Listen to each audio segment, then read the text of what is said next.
In this tutorial, I want to address when to use sine and when to use cosine in the cases of two-dimensional motion and forces. On the left I have a right triangle with sides A, B, and C.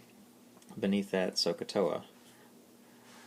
Sine is opposite over hypotenuse, which would be side B over side C. Cosine is adjacent over hypotenuse, side A over side C. And tangent of the angle is opposite over adjacent, which is side B over side A. I'm going to show the relationship. If you know the side C, the hypotenuse, and you know the angle, then you can use SOHCAHTOA to write expressions for sides A and side B. So A would be the hypotenuse times the cosine of the angle, and side B would be the hypotenuse times the sine of the angle. So let's apply this to two-dimensional motion. Here we have the parabolic path of a projectile, and it has initial velocity v0. This is at some angle, and we can put our xy coordinate axes on there and identify the components of the velocity vector, which is v0 in the x direction and v0 in the y direction. This diagram is kind of small, so I'm going to produce a larger version of it.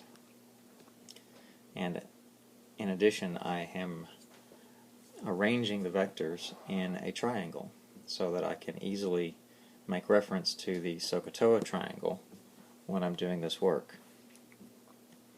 So you should be able to see that this triangle is like the SOHCAHTOA triangle, not that they're technically similar triangles, but you can use SOHCAHTOA to write expressions for the sides in terms of the hypotenuse and the angle.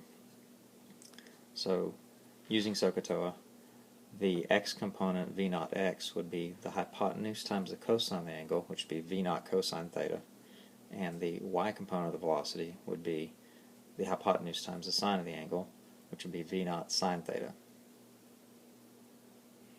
Of course, if you don't know the hypotenuse value, initial velocity, and you know one of the other sides, you can still use SOHCAHTOA just by rearranging the SOHCAHTOA equations. Okay, now let's consider the case of forces. And here is an object on an incline, and the incline is at some angle theta, and the object is not moving. So let's draw a free body diagram for that.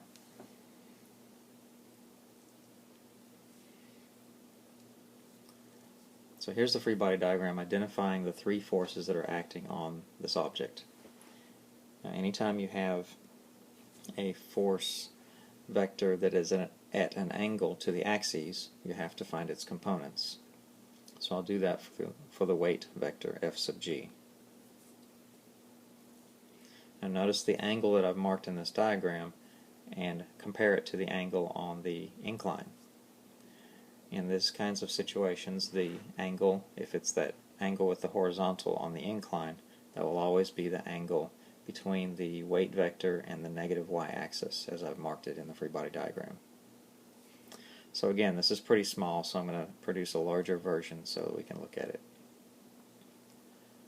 In doing this, I have moved the x component of the weight vector from the x-axis to the other side of the triangle to form a right triangle. From this point on, this triangle is like the SOHCAHTOA triangle on the left. And so I can use SOHCAHTOA to get expressions for the components.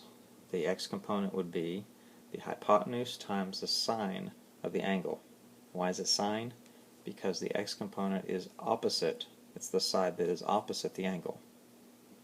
And the y component would be the hypotenuse times the cosine of the angle. In both cases, the hypotenuse is f sub g. I hope this helps, and just hope this helps you out, and let me know if it doesn't.